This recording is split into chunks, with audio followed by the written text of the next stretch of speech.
Welcome back to my channel, guys. This is going to be a review for the high-grade GM Mark II. Well, it's just called the GM2, but I usually refer to it as the Mark II, because it's like, kind of reminds me of that. But technically, it's not the Mark II because it's just a different version that came out the same year, actually, as the original GM, but it was more like the next model, but it came out so late in 79 that it basically ended up being considered an 80 model. And then by the time it basically came around, the war was over. So they really didn't need it. But anyways, when it comes to the actual box itself, I find the box art to be, it's okay. It's not great by any means, but it's okay. It does have one interesting thing on it, though, that I find to be pretty cool, is that the on the left side, of the very left side, there's actually the Gundam Mark III, and I find that to be pretty interesting myself because it's like they don't even have a high grade Gundam Mark III, so how come it's on the box? I don't really find that to be something they should have done because if you really like the way that one other kit or one other suit on a box looks, you might want to get it. And they don't have a high grade Mark III Gundam. Kind of sucks, honestly, because if you really wanted it, you couldn't get it. Now there are some in other grades. I think they have one in no grade, but that's like, dude, why is there only a no grade version of the Mark III? Like, why no master grade or at the very least a high grade? It's just strange. Um, Anyways, let's look at the one side of the box. It's got some pictures of the kit, well, how it could look if you painted it and stuff, and a little blurb about the suit, and another picture, and then some more information about it, like its stats, like how tall it is, and what kind of ammo it uses, or what kind of caliber certain weapons are, like the Vulcans or whatever. Um, And now over here, we have, of course, the other side, and it's going to be, some more pictures, some different poses, explaining certain joints to you and what it can do, and its equipment, and some more information, another blurb, and then of course we have the end section where the barcode is. Um, Unfortunately, this is a Bandai Spirits re-release of a 2011 kit. So, unfortunately, we don't have the price tag for what it would cost from back then, or like the Japanese yen price, because they get rid of it, and I really don't understand why they get rid of that. That really bothers me. But whatever, that's a different discussion for another time. Anyways, let's get to the kit. So, when it comes to the actual kit itself, what is there to say about it? Well, it's actually a decent looking GM. It looks a little bit more um, like it does look slightly more advanced, but it's not so advanced like the GM3 looks, where you can tell it's the superior model. In fact, this actually looks like it might be just a different variant of the original GM, which is kind of what it is, honestly. But it is supposed to be a different, like an improved version of the kit, which is why it's called the 2 and not, GM, whatever variant, But anyways, it's actually a pretty decent kit. Its articulation is about what you would expect for a 2011 kit. So, like, it's actually pretty decent. But it was standard for its time, so it's not mind blowing, and it doesn't really get any great, big high scores in the articulation department. Visually, it looks pretty good. It's not going to be a showstopper because it just doesn't stand out that much if you have a collection like I do. If you have a collection like I do, everything kind of gets lost in the shuffle, and it sucks that happens because there are certain kits that would really stand out. But the problem is that when you have so many kits, eventually you have some that might get pushed back or whatever. So I need to kind of get something for my shelf to like raise the ones in the back up so you can see them. Anyways, that's something else for me to think about. But regardless, um, they kind of get lost in the shuffle. So when you have a lot of baseline troops like I do, because I love the GM, I want to kind of be known as the GM guy.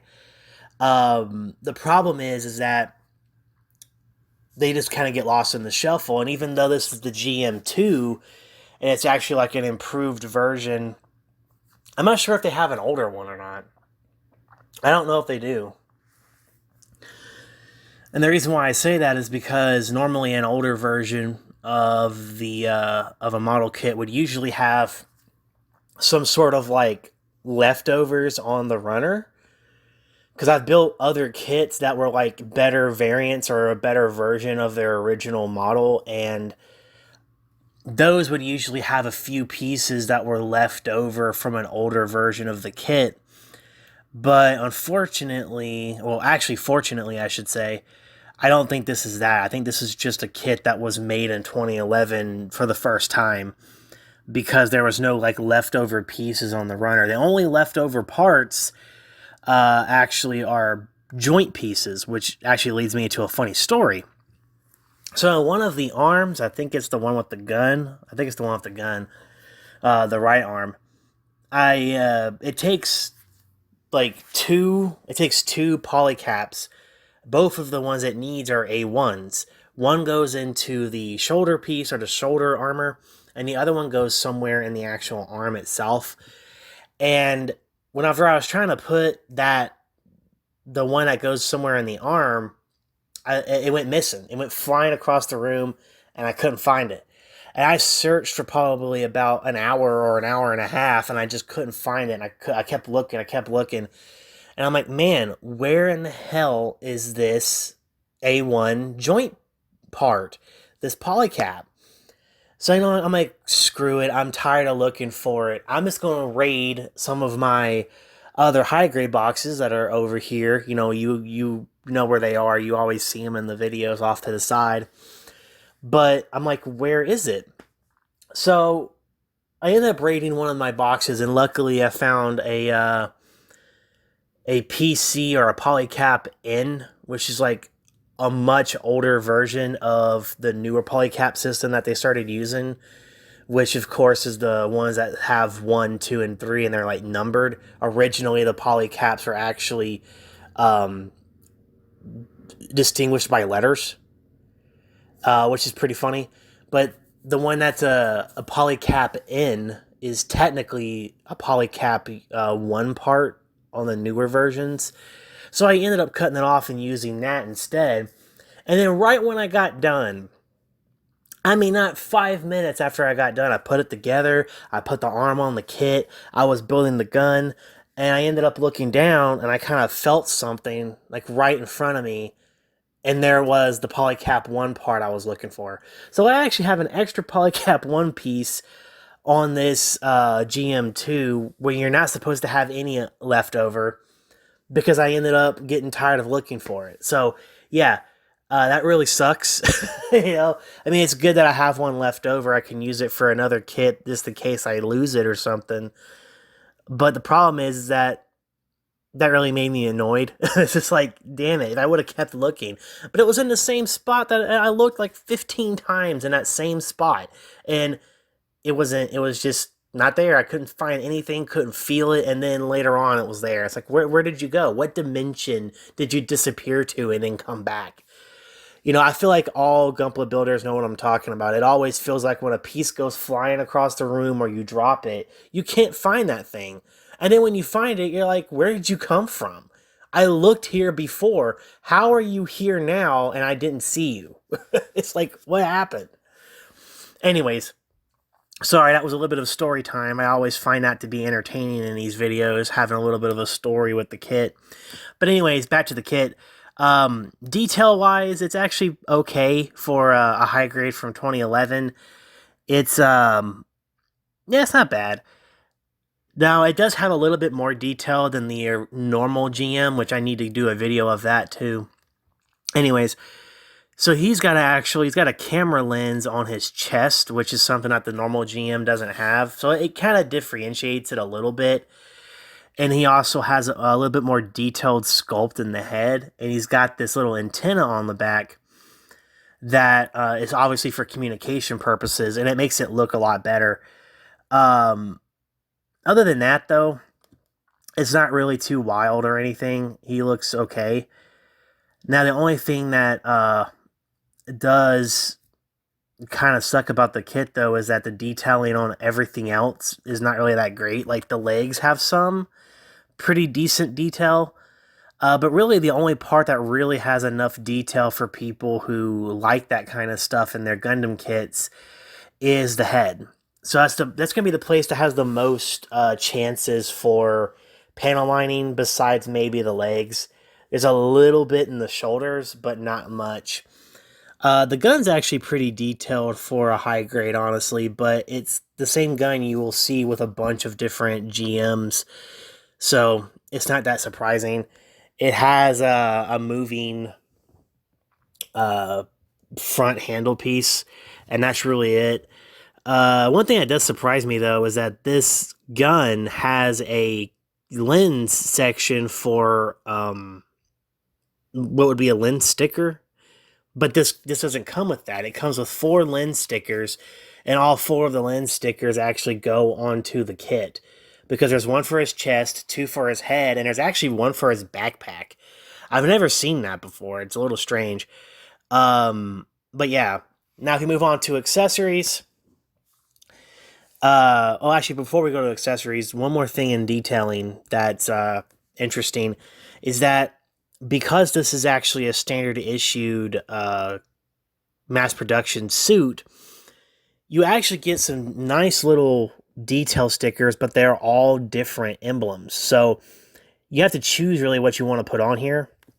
You can put AUG stickers and say that this happens to be one that the AUG somehow got their hands on because they do use them in the show. And then you have the Titans, which they technically use the GM Mark II as well in the show.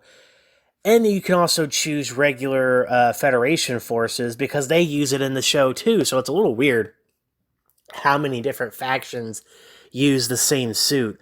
But you can actually choose which one you want to put on the kit and display it as one of those factions. I didn't put anything on the suit because I really don't know what I would want, like which one I would want to display it as. I'd probably go with AUG, but I'm not too sure about that. Anyways, moving on to the accessories.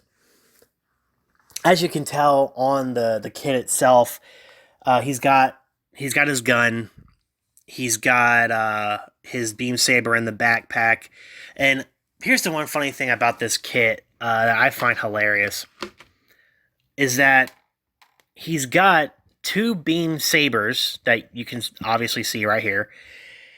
And I find that funny because one of them in the instructions has an X on the paper, which means that you don't use that part in the build.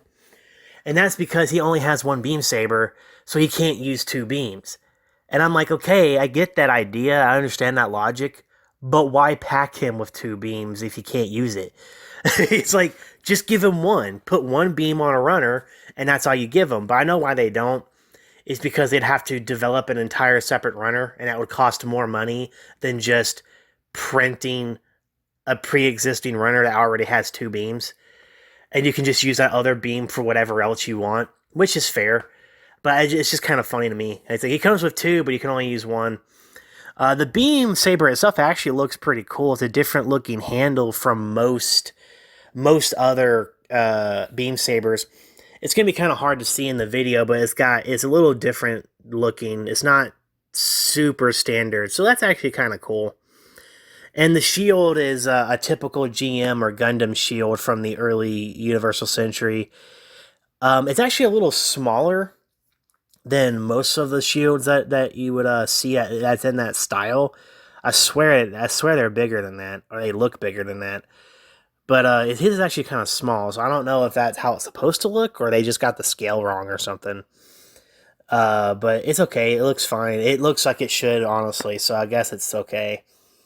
Um, so and he has three hands. He's got one that's for holding the beam saber for the right hand, and one for holding the rifle in the hand for the right. And for the left, he only has one hand, which is a holding hand. So if you wanted to put the beam saber in that hand, you could. But that's the only thing that hand, the left hand is for holding the beam saber. His his shield doesn't even have a handle section he can use to hold the shield, because a lot of kits do that sometimes, or like they can actually hold the shield with a handle, but it doesn't do that for him. But that's about it, really. He's okay. You know, he's a decent kit, but really, he's not meant to be a showstopper. You would get him for several reasons. Now, of course, this is going to go into my recommendation and my rating. So first off, my rating. Um, I actually like the fact that they give you choices on how you want to display him, with what faction you want him to be a part of, because of the different what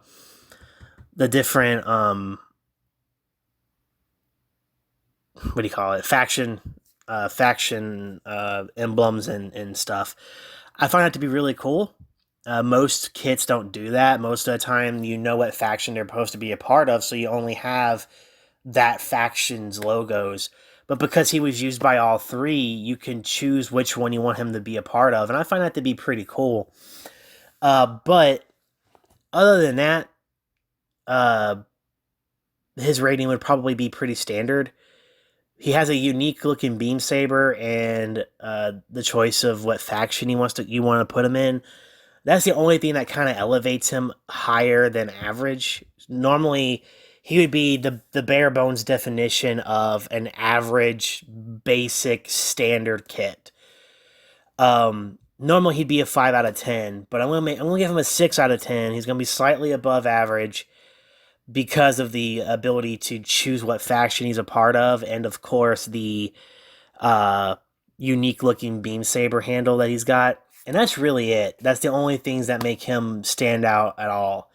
Other than that, he's very standard. So he's 6 out of 10. He's slightly above average. And when it comes to my recommendation, I would say I give him. I recommend him for.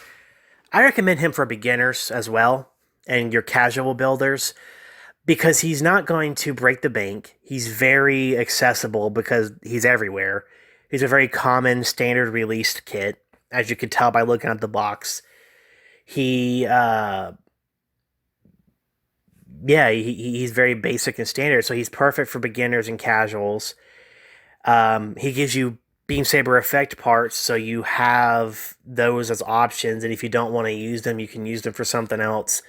So he's a great way to kind of stock up on a little bit of excess parts, because he has a few, like an extra hand and some beam sabers you can keep.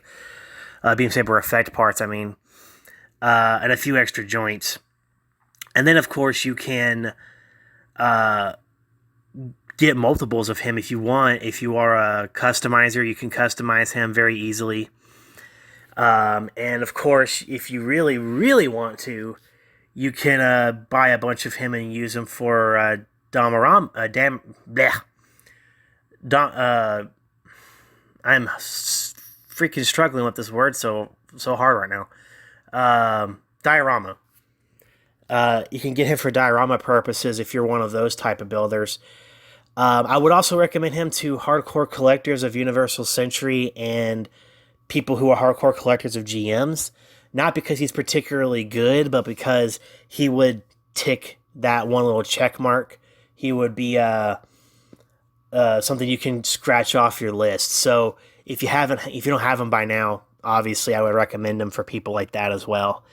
But that's it. That's the recommendation and the ranking or the rating. And thank you for watching. Please hit the like button and the subscribe as well. notification bell is right there, and leave a comment if you desire, and please share the video. I am trying to get to at least 10 subscribers before the end of the year, so I want to, I hopefully, I hopefully get there, and I'd appreciate it if you, if you contributed to helping me out. Thank you very much, and this is gonna be Yokai out.